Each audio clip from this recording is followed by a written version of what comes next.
In this final video of the Blender video course, we're going to see more effects that we can use and what we can do in post-production or post-processing or compositing. So we can use some tools here in Blender in the compositing layout right here at the top.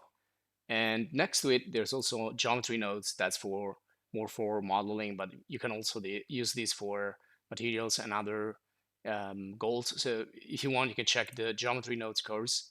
So we're gonna give a look here at the compositing where we can apply color correction, color alteration. We can do keying, so we can create a green screen effect, things like that. So it's basically what you usually do in software like Photoshop or After Effects when you modify the final image and you produce something else. You do post-production, you do post-processing. And so basically we kind of explore all the different layouts during the course. And we're going to finish in this video. So what's next? So, well, you have different options. For example, if you want to continue here and work with the 3D modeling, my suggestion is to go something where you have some more powerful tools. For example, in sculpting, you can go with ZBrush, or you can use Substance 3D to do sculpting, painting in 3D, or you can print in 3D. Now, in that case, you go to File and you export in the STL format usually. So you don't care about texture, just care about the 3D models, and to print those, you want to use that. Or you want to continue in the post-production. So you can use Photoshop or you can use After Effects. And there are also some free alternatives. In the course, we used GIMP. So basically, if you're using static images or render images, you will use like Photoshop or a GIMP or other free alternatives like Canva or Photopea, etc., etc. If you render animation, you're gonna use After Effects or Premiere Pro or some alternatives like Natron or, for example, Shotcut. I usually use Shotcut, and we were talking about rendering frames and single images or sequences of images instead of rendering a video animation to manage better that. Well, you can do that with the Shotcut. So previously we used this render here. We exported this into GIMP, which doesn't have a background, and that's thanks to the setting we have done in the rendering.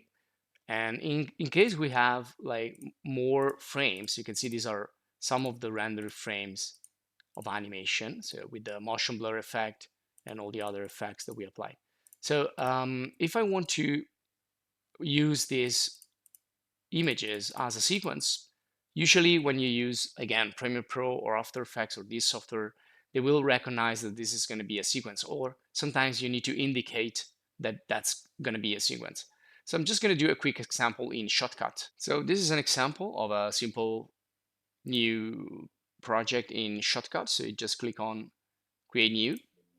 And, well, in my case, I've already created one. So I'm just going to open that. And just going to remove this from the timeline. Now we should activate the Properties panel. And you should go here, Visualize and Properties, or Ctrl+2. And let's import. So we're going to go to File, Open File, or Ctrl-O, and get that. And down here, the first frame. Down here, we can see the how long it's going to last, the resolution. And here we can check this on, which is image sequence or sequence of image. And that's going to do the trick. So if we're going to press the plus button here or A to add, we will see the little sequence. Now, of course, this is a really short sequence, but just to show you how it works then. And then you can re-export this as a video. Of course, you can apply here a lot of effects as well in the video, in the audio, and much more, which also you can do again in Natron and After Effects. So you either proceed in modeling like ZBrush and sculpting, or painting like Substance 3D. So look for everything in our channel. Or you proceed in post-production. So in that case, you would go for Photoshop,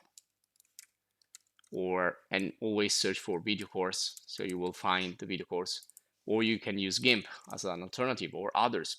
or you use Natron or After Effects if you want to go in animation. If you want to go in interaction, you can use Unreal Engine. And also a little bit Twinmotion. You can do a little interaction and little animation, but really simplified if we compare it to Unreal Engine. You also have Unity.